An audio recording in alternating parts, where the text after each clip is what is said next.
episode 2. Today I'm joined with our current coach and DOR, Thomas Manise. Thomas. Yeah. And what sort of title would you give yourself, Duncan? Anything and everything. That's it. Yeah. It's just part of the furniture now, aren't you? Really? Well, past player. Yeah. We'll go with that. Yeah. Past player's cool. It's like everything. You do most jobs up here, like Tom's done, and you're starting to do. Yeah, you spend more time here than you actually do at home then. Yeah. After that, yeah. So today's episode is going to be all about the culture of the club. So firstly, we'll dive straight into it. What makes a great rugby club? Is it the players, traditions, or the socials? All of the above. All of the above. If you had to pick one, then. At the end of the day, it's the players, because without the players, well, it's the members, I would call it, because whether they're current player or a past player, they're there on either a Saturday or Tuesday or in the bar or anything, and they're either helping organise things for players or watching the players while the players are playing and enjoying it. Okay. Yeah, that's a fair to point. me. It's I think that's right. I think when you look at it from a player's point of view, it's all about the players. When you're playing, there's nothing more important than playing, and it's the 15 blokes on the pitch and the 18-man squad. But then when you step back a little bit from the playing, you see how much is involved in running a rugby club, and it's what makes a club is the members. I think for this club, I think the kids, the minis, the minis and juniors are the heart of the club, and then you've got the parents and the coaches and then the volunteers and the members and the old guard. That's what I think makes the club is the people involved in the club. I think is the. Well, you're both wrong. It was socials. What's the weirdest or best club tradition that you've ever experienced? Obviously, you're both Silhillians through and through, aren't you? I don't know if you've ventured out much, Duncan, but no, I know Tom's here. But over your time period here, then what was just on camera allowed? I think so. What goes on tour stays on tour, so I'll leave that as a surprise for everyone. I think when the old bar was in play, we used to do something called a T-bar challenge, and you'd get held upside down, and you'd have to do a pump of each drink all the way across. So it'd be a T-bar, so you'd go across the old members bar and then into the long one and go across. I remember Window did my first one. And then I remember me and Window did Steve Hall one year, his first one, and you'd get it done on your birthday. Yeah. And if you look at the next time you see Steve Hall and get it on camera, he's got a little round scar from where me and Window thought it'd be really funny, just smashed his face up against the Foster's tap, which was hilarious. But then, he's still scarred for life off T-bar challenge. That would be my favourite, I think. Yeah, not so PC nowadays though. No, we wouldn't get away with that. We wouldn't be able to keep on tabs on. One of them old school ones you wish was still about. But yeah, absolutely. Dunk? I think there's only one tradition that has happened from day one and still happens now. Tour. Yeah. Whether it's a mini side and the 6s, the 7s and the 8s go as one group with all the parents, or whether it's the seniors going off to wherever it happens to be. What goes there stays there. But that tradition of the club, even going back to the old days when we very originally started touring, we toured in the Newton Old Heads. That's how a club history of us with the bog seat, it sort of comes about. It's such a long time ago, and the club has always toured. I think with tour, I think you're right actually. I think you lose the perspective of tour when you get a little bit older, but being a parent of a couple of young kids now playing. I still tour. No, you still go on tour. I mean, you sit back and you're like the dad now, just drinking. Well, when you're involved in it, you don't think it's very important because you're just trying to survive. But when you're a parent, you actually get to you're on tour. You get involved, and the parents still get amongst it. But it's more as an observer, and you watch like the friendships of the kids get closer and tighter, and watch them have fun in a different environment. And I've got 2 tours this year coming up, neither of which will be a senior tour. But I think tours are ace. I'd change my answer to tour, to be fair. You briefly brushed over it, but the bog seat, are you able to explain to everyone watching how that came about? Truthfully, I don't know whether anyone really knows. All right, I've heard a few stories. Basically, for obvious reasons, it's a bog seat, and it was stolen while on tour. And 2 founding members of each club. One Claude, I can't remember who the Neaton Old Heads guy is. I should do, but I can't. Grenville would tell us, but insert name here. Basically, they nicked it and then they decided to play each other. And now it's two games a year, aggregate score. Obviously, over the years through League Rugby, that changed. And at one point we had the Colts playing for it. At other points we've had the second team playing for it. It's sort of gone through, but we've kept a sort of a contact with the club. Yeah. And it's sort of, whether they've held it for 2 or 3 years or we've held it for 2 or 3 years and it hasn't been played, it will resurrect itself when there's an opportunity to. Yeah. And well, as traditions go, it's a long-standing one. Do you feel like that feud, that rivalry that it created? I think the fact that it's an actual, trophy is really important. I remember playing for it, and I remember I played for it. Doug's right, because I played for it in the second team one year, and I didn't really understand why all the old boys were getting so excited about playing for it, but I could feel the importance of it for both sides.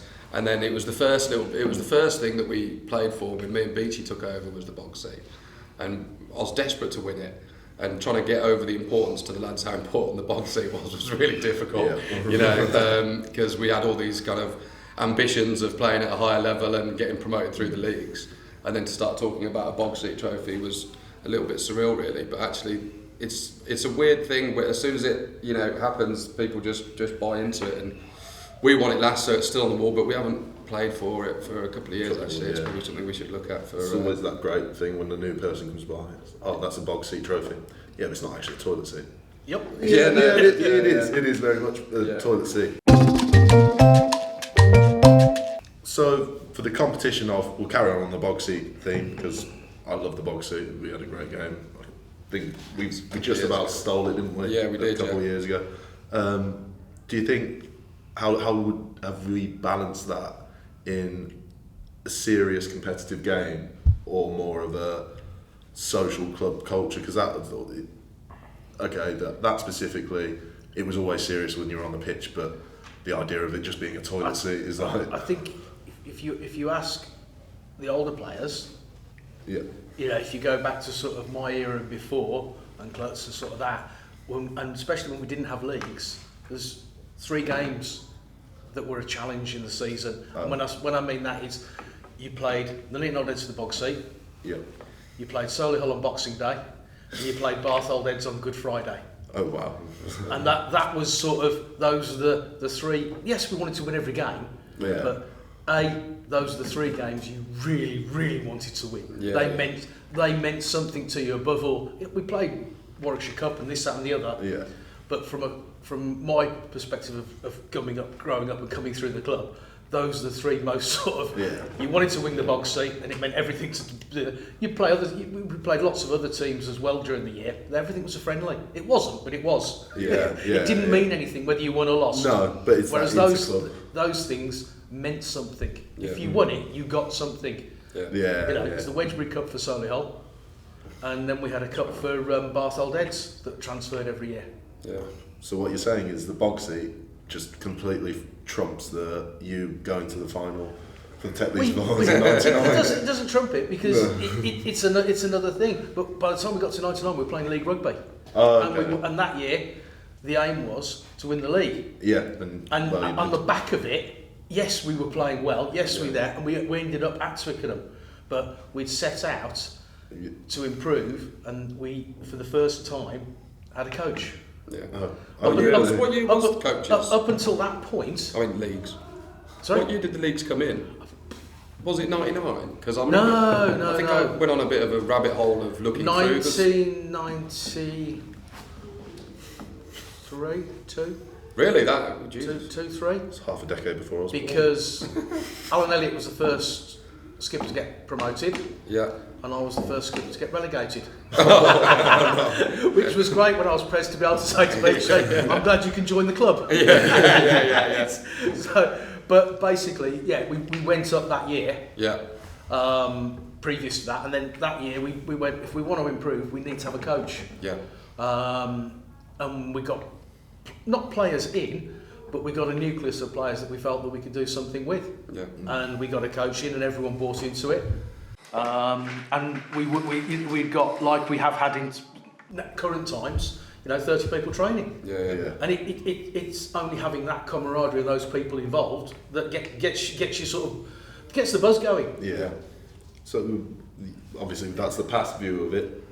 Sorry, not let you roll.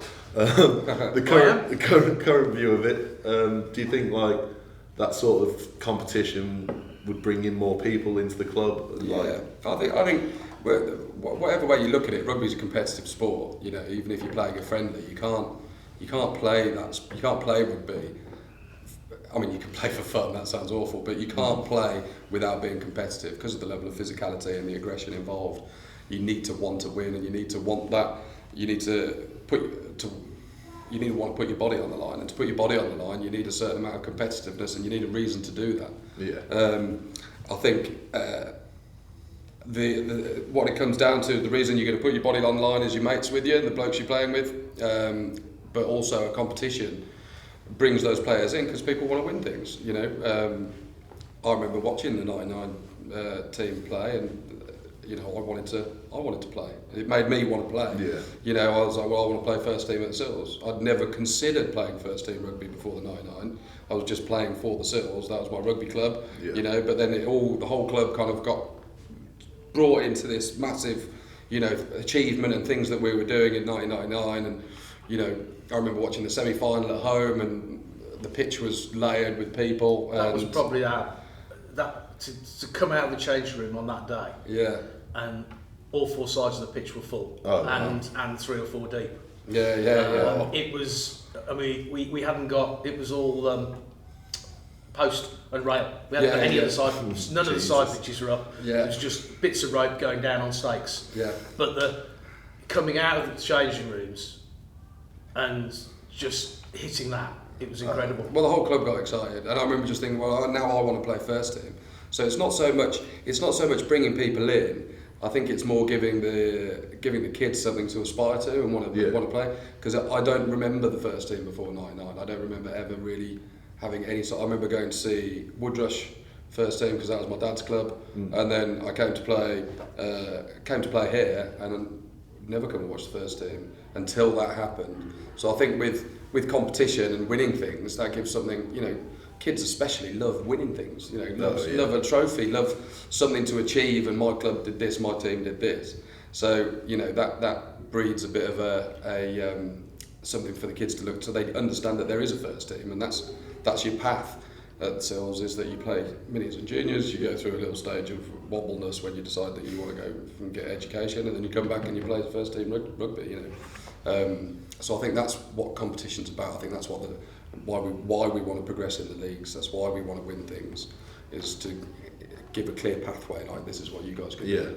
So how did you handle as well? Because as you said, everyone loves winning, don't they? How do you handle the losses and then keeping them players sticking around when you're going up through a rough season? I think to me that's where it comes back to. You're doing it with your mates. You're doing it with each other.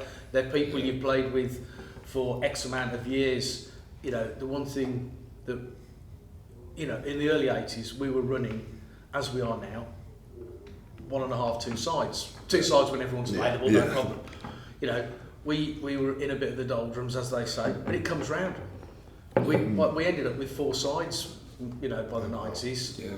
But that's nothing. Back in the late 70s, they were running 7 sides. Yeah. So everything's a big circle. Yeah. But we played 32 games a year. How many win? No, we played every week. Less. We played every week. First in September. 1st of September. Yeah. Till the last Saturday in April. I think we're more mid-20s if you include pre-season. 25, 26 we're at. And that was without pre-season or anything else. Yeah. And we played those, and if we got a cup run. Yeah. But we did that, and the whole world's evolved since then. I mean, you think, what did we do on a Saturday? Well, I'm going to go and play rugby. Yeah. I'm not being funny, but none of us are the shopping type really. No. There wasn't a touchwood. There wasn't a huge amount of other things. Yeah. That you could play football, you could play rugby, you could play tiddlywinks, you could go to the pub and drink. Yeah. But nowadays you've got people on Xboxes or anything. Well, I think that's what I think. You know, and I know everyone. You know, it's just something else to blame, COVID, whatever. But COVID actually hit us so hard. It was great after COVID because everyone was desperate to get back outside. But when everyone came back with was hobbies and relationships and things that they were like, actually, I quite enjoy my own time. You know, I actually quite like reading a book, or I quite like, you know, listening to a podcast, or going out for a run, or I quite enjoy going to the park with my dog. I quite enjoy, you know, going out to lunch with my wife or my missus, you know, and so people now are thinking, right, okay, well, I've come back outside. I do enjoy my rugby, but I want to be able to do both. I want to be able to play rugby when I want to play rugby, and then if I'm sore or if I've got an injury, I'm just going to take a step back and go and get myself prepared. So, I mean, yes, losing's tough, and yes, that will always be harder to, you know, it's a lot harder. I've felt this in the last, you know, couple of months on a Tuesday when it's cold and wet and miserable and you're tired from work, you know, and then you're like, right, I've got to go to the club. I've got to go train. Yeah. You know, it's much harder to get yourself in the car when you're losing. Yeah. When you're winning and everything's peachy and everyone's having fun. You can't wait. Speak for yourself. You know, I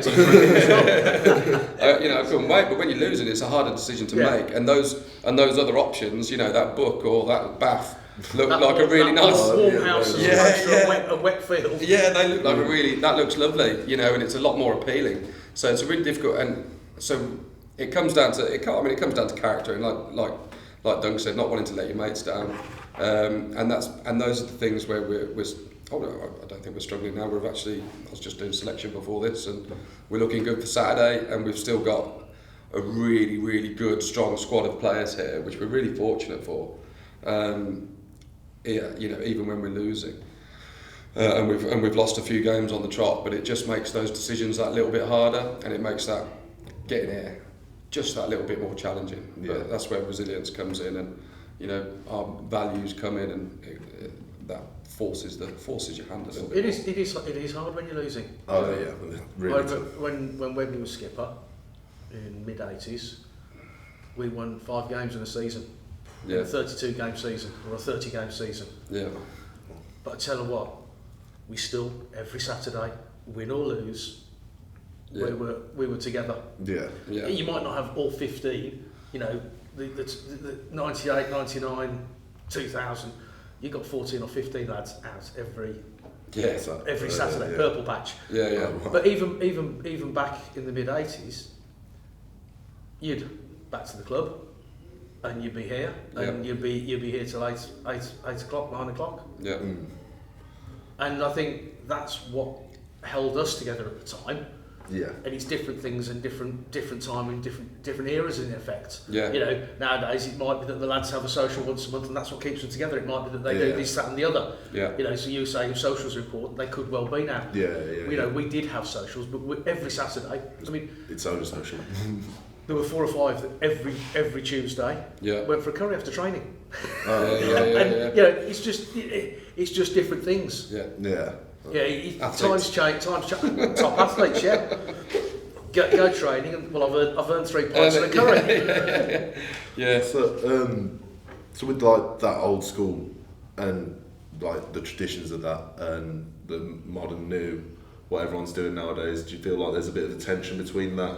Oh, I don't think it's a tension at all. I think it's a learning. I think it's more of a learning thing. I'm desperately trying to keep up at the moment with trends and what's important to, you know, our key demographic for first team rugby is you're looking at 18 to 25, 18 to the late 20s, and what's important to people of that age. And it's just not the same, you know. So more people now, they want, you know, gym work.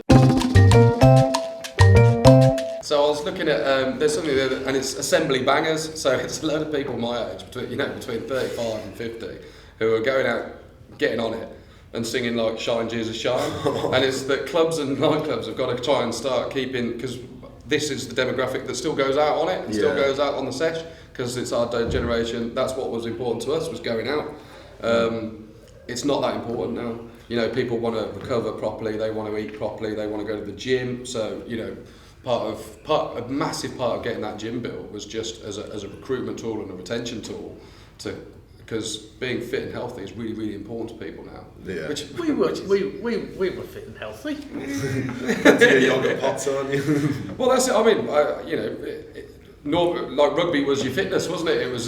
To be fair, if you were playing, that was your fitness. Up until we got Shag coaching, and he got us there. He was the first one to have a running track put round. Pre-season training was a running track. Yeah. Tuesdays and Thursdays training, and it was either 100s, 200s, 300s, 400s, or it was 800s, and it was hard work. Yeah. That's probably 98, 99, 2000 was probably the fittest I've been apart from when I was 21. Yeah, like I say, it's not a tension. It's not like that's wrong and this is right at all. It's just the way it is. It's accepting the change and trying to make the best out of it. Yeah, that's it, and trying to make people happy.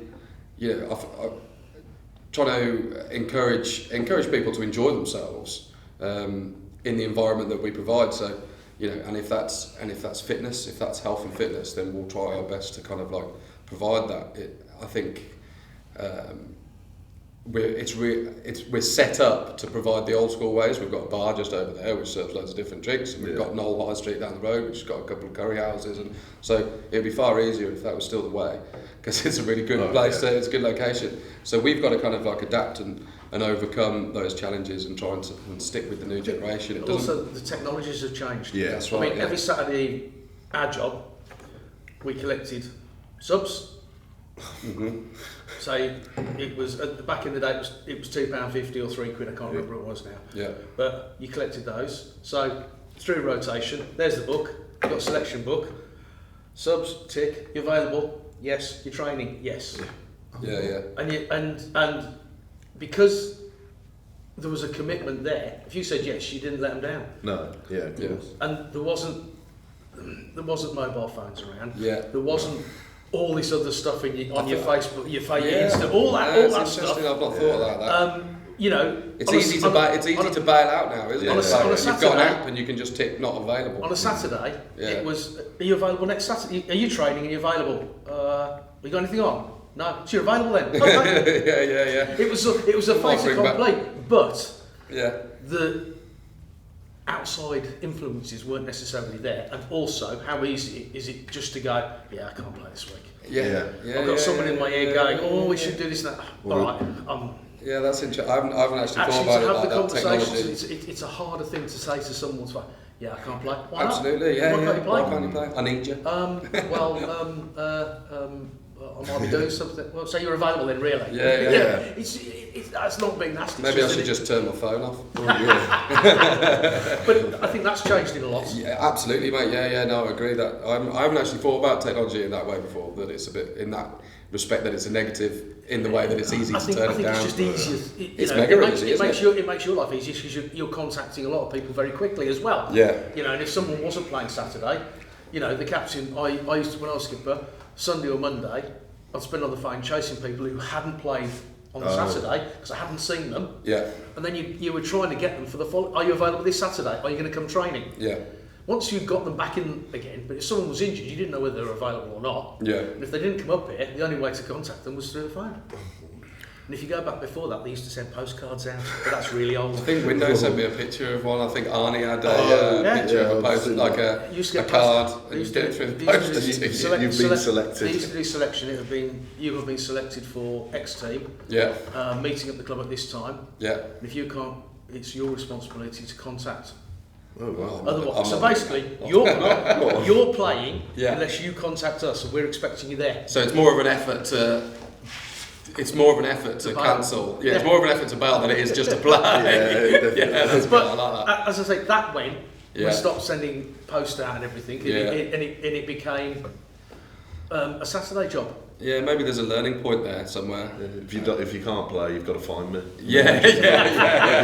Go fucking hide. Next step of the podcast, we're talking about the love of the club culture. What's something we really, really enjoy? Personally, for me, I just love the fact that the lads that we've got are just, you could be anyone in a room and they're going to talk, they're going to have a chat, they're going to get on. Yeah. It doesn't matter 1 to 15. Like forwards, we're close, but we still have the crack with the backs and everything. But what's something yourselves, past, present, future, if you can come up with from one. a point of view of the past, it was coming up on a Monday, Tuesday, Wednesday, Thursday, Friday, Saturday, Sunday. Sounds like my week. You'd be up for a selection or a beer on a Monday, training on a Tuesday. Oh, you'd actually do the selection here without training on a Monday? We would, in the very early days, yeah. Oh, wow. 3 skippers would meet on a Monday. It then went to try and alleviate coming up here 7 days a week, Tuesday before training. Yeah. So we'd do it on a Tuesday night at sort of 5:30, 6 o'clock.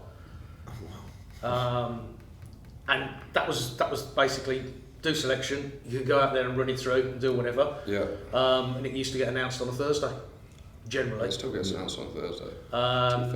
And then obviously Friday night we used to come up here and there'd be anywhere between 8 and 20 varying age groups. It went from me being a youngster to Webby, to Nick Atkinson, to PG and that lot. So there was a full age group up here, and it felt like your own. It felt like a club, but you belonged to it and it belonged to you. You were part of it. Yeah. Which was fantastic. So it was part of it. I mean, it's still there when you meet the same group. So on a Saturday you come in and the people are there. It's still a good feeling. Yeah. Cool. But it has changed over time. It's not like it used to be. No. Is that the one thing you bring from the past to now? Is just that? I think we've lost. It's not so much getting up here as much as we've lost a lot in the bar area, where there's a lot of history gone. It's pleasant. It's nice. You can drink in it, but it's not.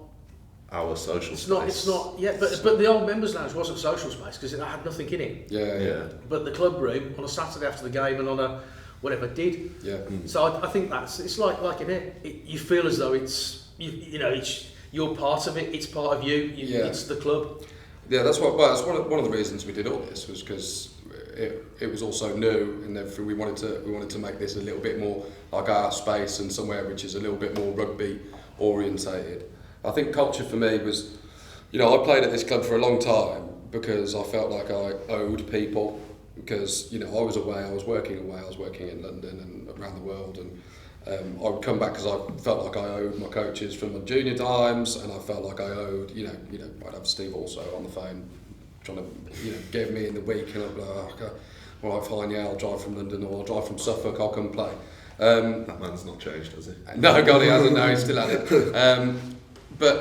And then when in 2020 when me and Beachy took over, that was the one thing that I wanted to really understand was why did I actually keep coming back here and put into words what it meant, what the culture was, and I think we've got treads of the values of rugby and that covers the sport, doesn't it? And it covers it from age under 6 all the way through to olds, your teamwork, respect, enjoyment, sportsmanship. Whereas I wanted to narrow down what it meant to play for the Sils and what it meant to be here and why people come here and why people still put the shirt on, why we're still there. And that's why we talked about Rise and bringing in our own set of club values to really underpin what the culture was about. And I think it puts into words the culture, like why. So it's a big part of it. It's about respect. It's when I have this conversation with people a lot when if people aren't playing on a Saturday, one of my first questions is were they an M&J? Because if they were, I think there's an element of debt. Yeah. that they owe the club. And I see it all the time. I see it every Sunday when we're here. These dads putting in a huge amount of effort into coaching and putting a huge amount of time and effort into coaching a team, which they get nothing for. And it was the same. We were really lucky at my Colts age. We had Don't Kev, Guy. But I think that started with, if you look at it from day one, when did the mini and juniors start? They started with half a dozen dads who got kids who said, I'm playing on a Saturday. Yeah. and there was enough together to get a nucleus going. And they started off with a couple of age groups. You look at what we've got now; it has grown exponentially, and it's fantastic. And to be fair, what they started has now become a very strong feeder for the club. Because whatever you say, we're amateur, so we can't go. We don't want to go and buy a player. No. We get people who've come through the club and have got the club ethos and have got the club spirit. They've grown up on the pitches. They've grown up around the clubhouse. They feel at home here. So where they're going to play rugby, hopefully here. Unfortunately, a lot of people move away. We can't help that. And that's a big point. And it's putting in. We're trying to bring Rise now into the M&Js. We started this season. It's going to step up next season as well. Just to underpin it's not even an expectation. It's just writing what it's like to be here. This is what it's like. We're a respectful club. We're honest. We put the club not before our family, but the club is our family. This is a big part of our family, and we're striving to be the best that we can be. And excellence is a big one in I think, which ties in with culture. And we talked about it before about like being sensible and competitive and taking it seriously. I think if you're always trying to be good and you're always trying to be excellent and be the best that you can possibly be, I think that actually the enjoyment and the messing around will come naturally, and you can do that whilst still doing it. It's not a an ultimatum. We can either be really, really good or have a really good crack. The two should be linked. They do combine. And if you're having fun, you're actually going to play better. It's a bit of a soft data thing, but you'll never convince me otherwise. I think a team that enjoys each other's company, has fun, and plays with a smile on their face. I think you play for each other more. Yeah, so you'll play harder, which means you'll play better. Or you work that little bit extra to help your mates who's on the floor, or you to make the tackle, because this, and you're doing it. You end up not just doing it for yourself, but for each other. Yeah. So Manice obviously brought in Rise recently in the past few years. Do you feel like that was that's always been there? It's just never had a word for it. It's probably never had a word for it. I mean, very much like Tom. I coached Tom when the early 2000s.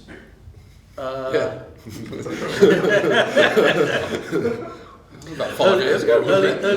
Early 2000s.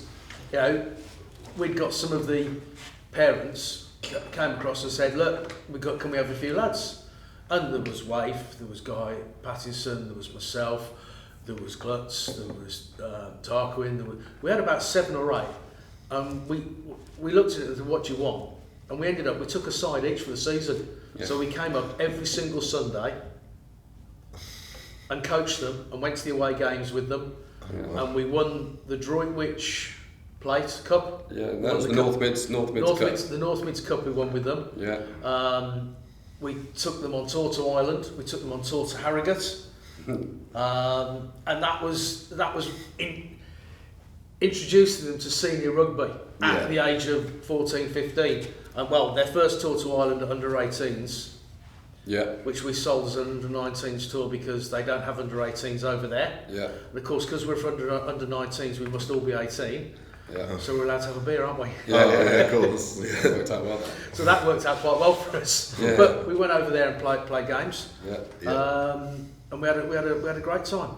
Mm. But that was sort of their first abroad tour. Oh, really? Oh. If you get what I mean. We'd been to Harrogate and a couple of other places. But that was that next level up, was it? And if you look at the turnout from that team and what that's produced as far as clubman's concerned, I'm still here. Steve Hall, he was in that team. Paz was there. Steve Fryer, still playing. Some lads who really stuck around for a long period of time. It's no coincidence that age group happened to have produced not just amazing players, but blokes who stuck around. That retention. And it is that like moral debt that you owe. That kind of Ollie T. The Colts. It was that kind of debt that we've kind of got to play now. I hope it's also the fun. Don't get me wrong. It was hard training. It was hard rugby. We never went out to lose. But we always played everyone. Yeah. We had 18 or 20 turn up. Everyone played, and yes, sometimes that cost us a game. But You needed that. You needed that numbers to get through a season. Yeah. And we played it. In the end, we took however many on tour, and it was fantastic. Yeah. And they've hopefully got a spirit out of it of a friendship that they're still friends with each other now, whether they're playing or not. And B, if they come up here, they're known, they're welcome, they're hello. It might be a long lost family now because they might not be around, but when they come back, they're still family. You come here on a Saturday, there's probably someone that will recognise them. Oh, absolutely, yeah, 100%. It's time for Slinging Sam's Wild West Shootout Quickfire question. Right. Okay. Peel. So we're going to start on the tour, the big tour of the year, the Lions tour. Ooh. Now, I need one player from England, one from Ireland, and one from Wales, and we'll get one from Scotland as well, please. That you'd take on your current Lions tour. My Welsh would be Thomas Williams. Oh, really? The 9. Yeah, I think he should go. I think is he not too old? No, he's not too old, but he's been killing it in the Premiership for Gloucester. He's got an outstanding first name, spelled correctly as well. And I think he's gonna. I mean, it obviously depends who they're going to have at 10 and who's going to be their keeper. I think he'll start on the midweek. I mean, whether or not they select him is another thing. That's who I'd have. But I think he's way better than he looked in the Six Nations. Who's your Welshman? I don't think I've got one. They wouldn't pick one of us. No. I don't think anyone would pick one of us, would they? I don't know. I think it's a fair comment with Thomas. There's that Jack Morgan, is it? The winger. Oh, what's his name now? The new bloke in there with the scrum hat. He was on fire. He seemed quick and on fire. I think there's some of them are playing reasonable rugby in the Premiership, as Tom said, but I'm not sure that any of them are up there and winning. You don't, until they put them together in a Lions team, we'll never know, and I'm sure they'll take some. Yeah, Scotland or whichever. Scotland. It's too easy, isn't it, to say Finn Russell? I was going to say, I think that's the only one I think I'd go with. Van der Swerve, whatever his name is. I mean, I hate what he does to England, but Johnny Bravo. He is a serious player. He does look like Johnny Bravo.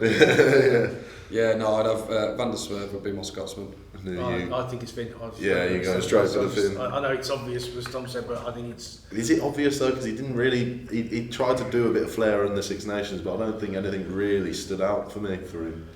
I think he played solid and put the ball in the right places at the right times. Can I change? I think Max will kill me if I don't say it. Hugh Jones. 12. Yeah. He's unreal. That's my guy. I said him last week. Hugh Jones. Hugh Jones or Van der Swerve. Just moves unreal, doesn't he, Hugh? Yeah. You said Finn Russell for that one. I've got to say, I just think I'm just going for the safety, really. I mean, you look at it. I think he had a reasonable tournament. I wouldn't say he was on fire for the whole of the tournament, but I didn't think he had a bad one. No. And I think he did help them in a lot of the games. Yeah, with better players outside. He's got good players, but he shipped some good ball. Yeah. I'm surprised no one's mentioned Darcy Graham yet, because I think he took the head injury in the Six Nations, but I think he's just on fire when he's on the pitch. You know he's there every time as well. Yeah. He took that shot as well. That was Finn Russell's head. Finn Russell back next week. Both went off together, but Finn Russell came back. Who we got left? We got Ireland and England, so we'll go Ireland first. Do you know what? I'm going to go Bundy Aki. I think he's the best 13 in the world. That's how good I think he is. I think he's outstanding. Well, he's the go-to one, isn't he? Yeah, I think his presence is amazing. He's absolutely superb. To be honest, is Tag Furlong's available? Is he available? Yeah. I think he's still one of the best props in the British still a unit. Yeah. Well, yeah. Do you reckon any of the 3 retirees should have stuck out for? Well, they're only retiring from Ireland. I think they'll probably make themselves available if they're selected. If selected. I don't think any of them would turn it down. Very true. But Cian Healy, I didn't think Cian Healy was as good this year as he has been. He played okay, but he wasn't destroying. I don't know if he'll be about. I mean, I think I'd still put him in just because he's been one of the better props over the last 5 years. But I think Bundyaki is my number one Irish pick. You agree with Bundyaki? To me, it's the outstanding. Yeah, choice. it's too easy, isn't it? Yeah. I mean, that photo of him in Cardiff with just Massive after what did it was 18 minutes he played for. After a battle that looked like a bloody war. James Lowe will go as well, won't he? Oh, He's probably the best finisher in the Aussie guy. Yeah. Yeah. I didn't hear him speak until there was a ref mic thing on my socials, and someone poked me in the eye. I was like, it's not an Irish accent. Hold on. Well, Van der Swerve's, he's South African as well, isn't he? So, Isn't he? He's a Scottish. Scottish, It's a common Scottish name, isn't it? And then finally England. I'm going to go left field on this one. I'm going to say Courtney Laws. Interesting. What? Did you say England? Yeah, Courtney Laws, mate. You reckon he's still got it in him? I genuinely still think he's one of the best in the world. I think he's class. I think I told you one of the Curries. I think we have a problem from the point of view. There's 3 or 4 you could pick for England. Yeah. They're all playing well, even though I wouldn't say we're playing outstandingly together. We're still a bit bits and pieces. But when you put some of the ball work from the Curries on the floor, it's he's absolutely superb. I told you he played 80 minutes of every game. Yeah. And was still firing at the end of every one. Yeah. It's just he is a freak of nature. I'd say. I think Courtney Laws has made himself available. He said he's available. He has said he's available for the line selection. I've also said I'm available for the line selection. I think he's got more chance than you. Maybe just. I'd still take him. Pollock too young to take to inexperienced at that level, or do you reckon? Wild card. Yeah, he's a massive wild card. Wild cards sometimes do well, don't they? I mean, they took Ollie Smith in 2005, maybe. Not the best tour, but they took John Bentley in '97. There's nothing wrong with wild cards. Was Marcus Smith the last one? They did take Marcus Smith. They took a lot of people on that tour, though. They had loads of people rock up on that tour. They had Billy 12 Trees on one of the tours. Really? Yeah. Which I'm all for a wild card, but then that was a bit of a push for me. I think Pollock's really outstanding. Do you know what I really like about that guy is just his presence on the field. The energy the energy he brings on the field. You can see it. He's absolutely buzzing, and when someone like that comes on the pitch, or when you play with someone like that, it feels awesome, and they add so much to a team. So, it wouldn't surprise me. I think the problem is the back row is so competitive. You've got the 2 Curry brothers straight, and that's before you look outside England. It's competitive there. So, well, that's true. I think it might just be a little bit too much for Pollock. What did you say your England choice? No, you're. It's one of 3 and I can't. Are they all forwards by any chance? Yes, they are. Obviously all forwards. Would you say Finn Smith? Or Marcus Smith? Don't know. No, I think if anyone, I suppose I'd have to go with the Toji because I just think he's played. The stamina he's played at and played all the games with the extra responsibility. I just think he's. Yeah, you mentioned extra responsibility. That the way he's dealt with the ref has just been. It's changed everything because it's not Owen Farrell. Love him to bits, but he used to talk to refs like they were stuff on the bottom of his shoe. Tony really has that respect. And I just think he's grown up, hasn't he? Yeah, definitely. He's become the leader. Yeah, absolutely.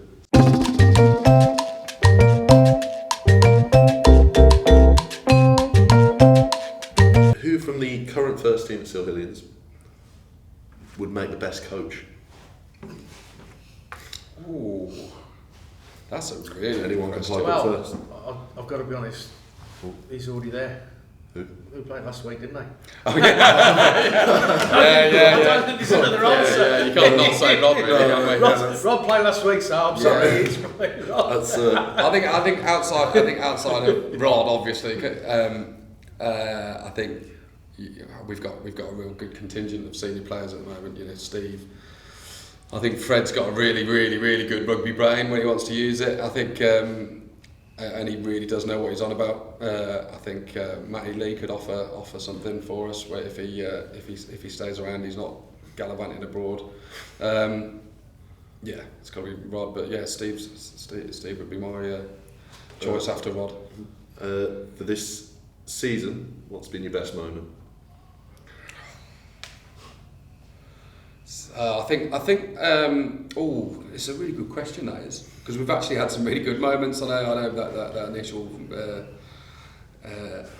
pause may not have indicated that, but I think 2 stand out. In fact, 3 stand out. Away at Burton, because the performance was so good, and beating Burton and they've got a really great ground. It was a really good day. We had a great ref. Their coaches are good. They've got a good team. It was just a really wholesome rugby day. And Bridgenorth at home, obviously massive scalp for us, and that's something that is going to be really important for us moving forward. I think we've proved that we can beat the top teams. And do you know what? Even though we took a little bit of a beating, the 4th try at Stourbridge, we went away with a real kind of, we pulled in some players who hadn't been around a lot, and we kind of went with a bit of a scratch team. And Steve Freya had only just kind of rocked up. So for him to kind of do his little tap and go, which used to annoy the hell out of me playing with him when I was a kid, if it works. It was almost like full circle, that he's gone and scored the 4th try in the corner from a tap and go, which I hate. And yeah, it was that was really, really special as well, actually. I think the Bridgenorth's the outstanding home game, but I'd also say it was great. Kenilworth's first game of the season. Yeah. Who is someone both the games I missed. Who was in theory our level. And if ever there was a banana skin sort of thing, we came out and we went and we showed them and we did them, and we also held on. We played good management. Game management of the game was good at the end. We went away and were leading, and we did let them in. Well, like in every game, ebbs and flows. We let them back in a bit, but we shut the game out. I think our game management in some games has been very, very good. In other games, we've sometimes maybe not quite game managed as well as we could have done. That's the kick in yourself, because it's like I felt it on the pitch where we can manage a game really well for about 20 minutes, and then of a half, and then the other 20 minutes not so well, and then that's what bites us in the arse really at the end. Next one for both of you, it is, what's the most important thing you've learned from a coach and while coaching a team? I think Ray Wilkins for me, who coached us, who was an ex Welsh Rugby League player. Oh right. And he coached us, and it was his tackling and hitting someone. I don't mean hitting, punching. He was always doing the unexpected. He said, the people you're going to run into someone, they're expecting you to run over. They're going to use your momentum to take you down. He said, hit them and stop. 9 times out of 10 they'll fall over, and you can pop the ball to the person running through. And it's something that's sort of like clever, and it used to go into someone, and mate, Glutz would say I straight armed them. I said my hand slipped. Taught you how to hit them. But you'd go in that. But if you stopped, 9 times out of 10 they'd try and take you off, and because you didn't carry on with it, they'd end up. And you could almost, and you can get rid of it, pop it on. And then his tackling. Yeah. Oh. It was just because it was rugby league. It was just a different level. Hard hits. I'm assuming he's a really small guy, isn't he? Really skinny. Nothing to him. I wouldn't have said it was back then. But it was solid. Yeah. But it was just the way you tackle over and again, let them use the memento and sort of use your leg. Getting a little coaching lesson now, aren't you? Manish, what's yours? Best from a coach, I think probably.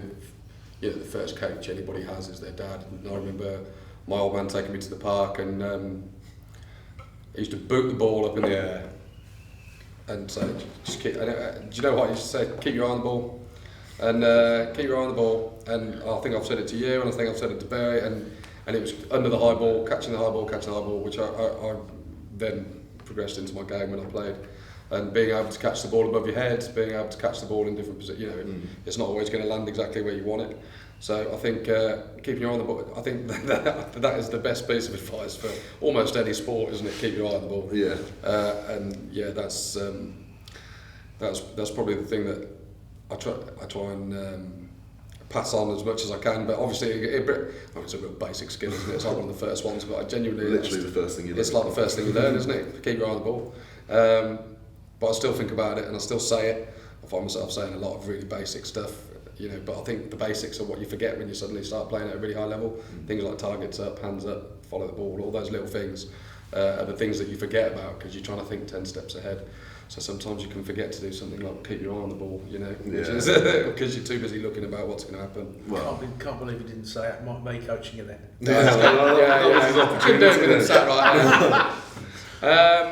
And I think learning as a coach is, I think it's a constant learning curve, and I think something I still struggle with, and it's something I'm working on constantly, is just not to take anything too personally.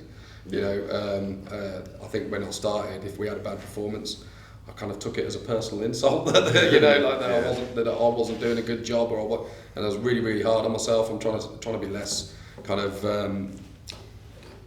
hard on myself and not taking it as personally. That doesn't mean not trying to improve as a coach, but it just means it doesn't necessarily mean what you've done's wrong. It just means that it wasn't right.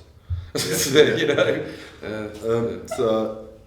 bit of fun. What's the funniest thing you've seen on a pitch while the game's going on? Doesn't your face drop then, Doug? I really don't. The funniest thing I've seen on a rugby pitch. You never had anyone say, "Oh, it's half time," and then they've kicked it out, and there's still 30 seconds on the clock. No, probably one of the best ones was either me or Alan Elliott. What? Or Bertie. Well, I did half-time talk. You're running around like legless chickens. When I was skipper. Yeah. And Bertie was, if we're not in that corner, we'll be in that corner. Yeah. There's comments like that, but I think it's fairly serious when you're on the pitch most of the time. Some of the line-out calls are hilarious. Oh. Yeah. It's some of the scrum halves we've had, and it's like they've called out psychedelic, and what does that start with? Call again. Where's that going? Just different line-out calls. Still hasn't changed then, has it? No, it's still the same. I think it's a tough one, isn't it? It's always funny when someone gets hit in the face with a ball. But I think the first thing that springs to my mind is playing against, when I was playing at school years ago, I was playing against Solihull School, and I managed to snag me and Steve, Andy Hall, Steve's dad, had bought us these like leather kind of head straps, which were like, they were like a mix between scrum hats and it saved taping your ears up. And I really didn't like it, and I had to wear it because Andy was so okay. How's it going? I was like, yeah, it's great, Andy. I didn't really want to. I didn't have the heart to tell him I didn't like it, so I wore it. Now. yeah, he's good now. Sorry, Andy. But I managed to scrag Steve Hall with it when he was running, because we were playing against each other, and it covered his eyes. And instead of just letting go because the ref said hi, I yanked him just because it was Steve. But yeah, that's about it, I guess.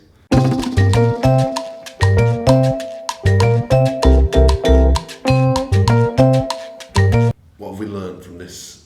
We've learned that social culture is something that really improves and helps a club to just keep going and keep people coming through, and not coming through, but joining and staying. So if someone was to join Sils, what's the first thing you're telling them?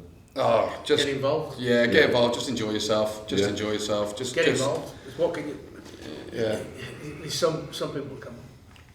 What are you going to give me? What can I? Yeah. What can I? Instead of what are you going to give me? What can I do? Yeah. I mean, there might not be anything, but it's come in and go. Where can I help? Yeah, that's definitely. Because you've got the right people.